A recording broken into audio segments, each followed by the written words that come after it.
Hey guys, welcome to the tutorial. In this one we are looking at how business leaders communicate strategy. So obviously when you are a leader or to a lesser extent a manager, a lot of people in the business will do what you tell them to do because their job depends on it, right? They'll do it for the money, they'll do it for obligation, and they'll do it not to be unemployed. But a real leader should be aiming for a bit more than that. They should be trying to get buy-in and some enthusiastic participation from stakeholders, employees especially, as opposed to them just working due to contractual obligation and they need to pay bills. So we're being idealistic here.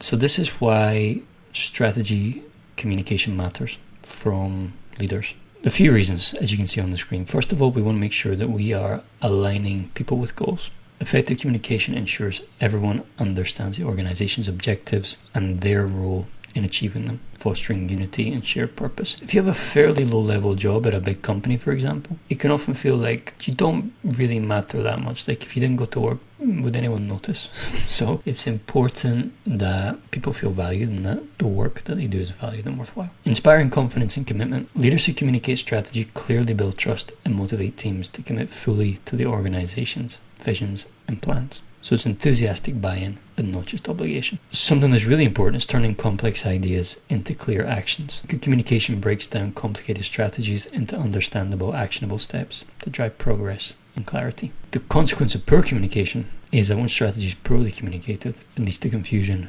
resistance, and misaligned efforts, undermining organizational success. So you might get hard work, but it might be in the wrong direction, let's say.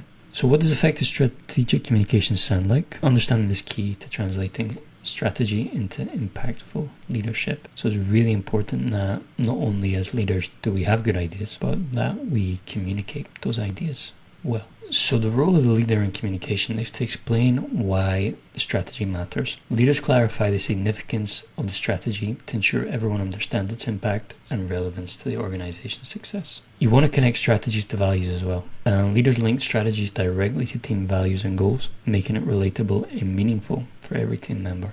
And you want to reinforce the purpose regularly. Consistent communication helps maintain focus on the organization's purpose and strategic direction over time. For example, our mission is to make learning accessible to everyone. That's why we're launching our new platform. So here, this is an easy example. The new initiative is a new platform.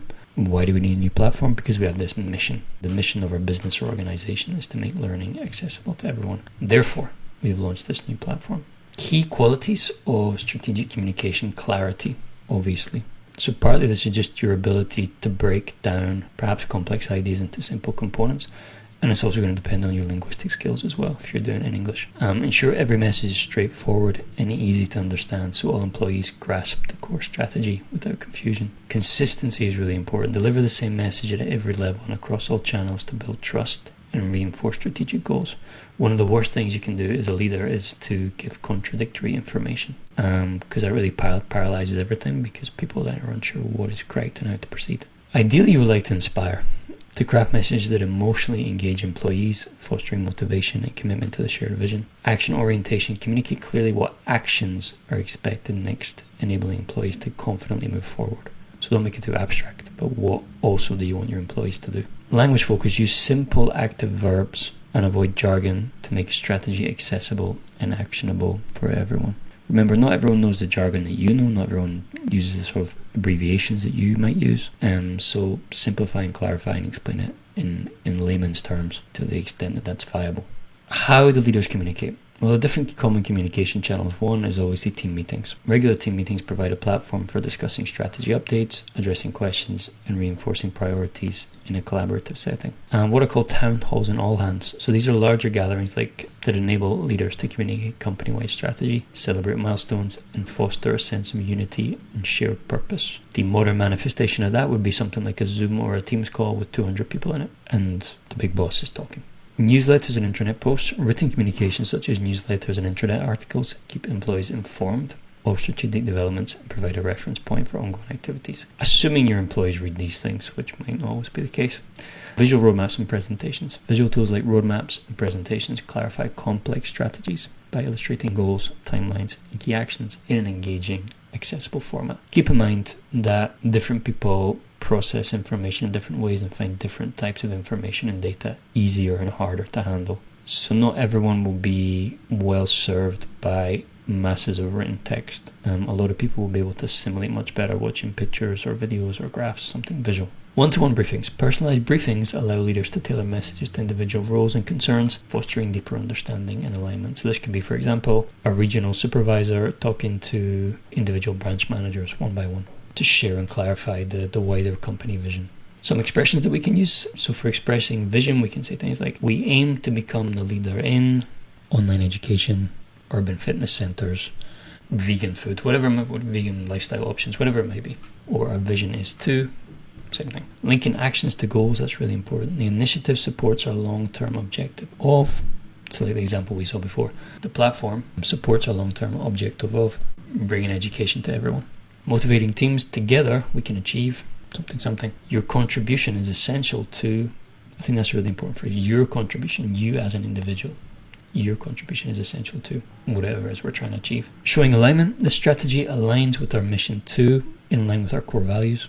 Clarifying direction, our next step will be, the focus this quarter is, so that your audience, your employees usually will have some sort of takeaway of what they are supposed to be doing now or what they're going to be doing next. So just to give you guys a quick comparison of what would count as ineffective communication versus effective communication. So ineffective, and this is something you'll see quite a lot actually in business though, but it's not great. We're changing the sales model. So if I get that information as an employee, we're changing the sales model. What do you want me to do with that? It's vague, it lacks direction, doesn't explain purpose, doesn't explain benefits, doesn't explain how anything aligns with the company goals, doesn't explain what I as an employee should be aware of or what I should be doing next or what actions I should be taking right now. So it's a really vague and poorly worded statement. It doesn't embody any of the information that effective communication should. Much better would be something like, we're moving towards digital first sales to reach customers faster, reduce costs, and improve service quality. Okay. I don't have the whole picture. It doesn't say how it aligns with company values. It doesn't say what my role is individually. But I know what's happening. Okay, digital first as opposed to bricks and mortar store, I guess.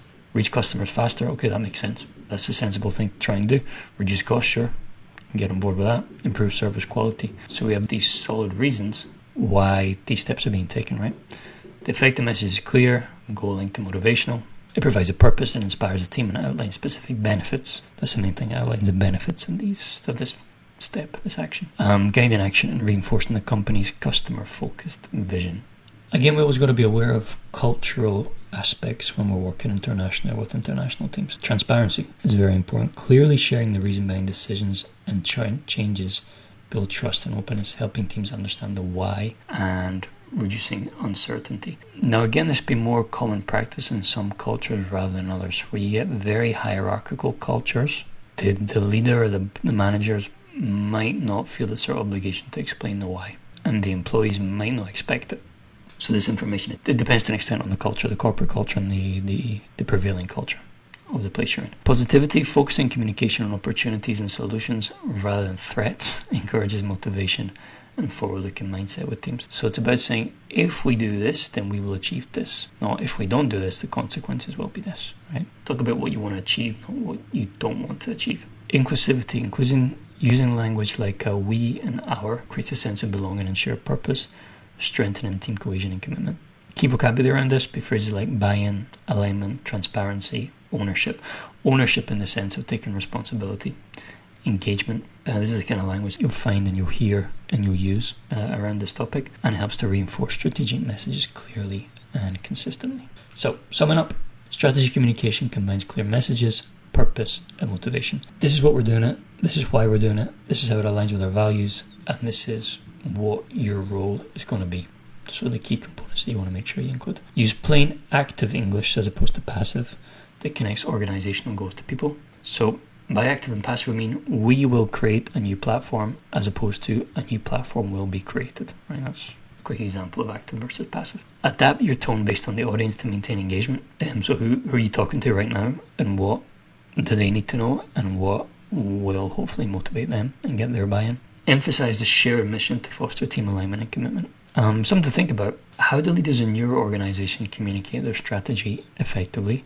Or if they don't communicate their strategy effectively, Why not? What's missing? What language and tone make their communication compelling and clear, or non-compelling and unclear, if that's the case? And consider how you can apply these principles in your own leadership role, either the one you have or the one you aspire to have. How would you achieve buy-in? How would you explain how an initiative coincides with the company mission? How would you go about doing these things in English, in your current position or in the leadership position that you aspire to have? Thanks very much, guys. I'll see you in the next tutorial. Bye.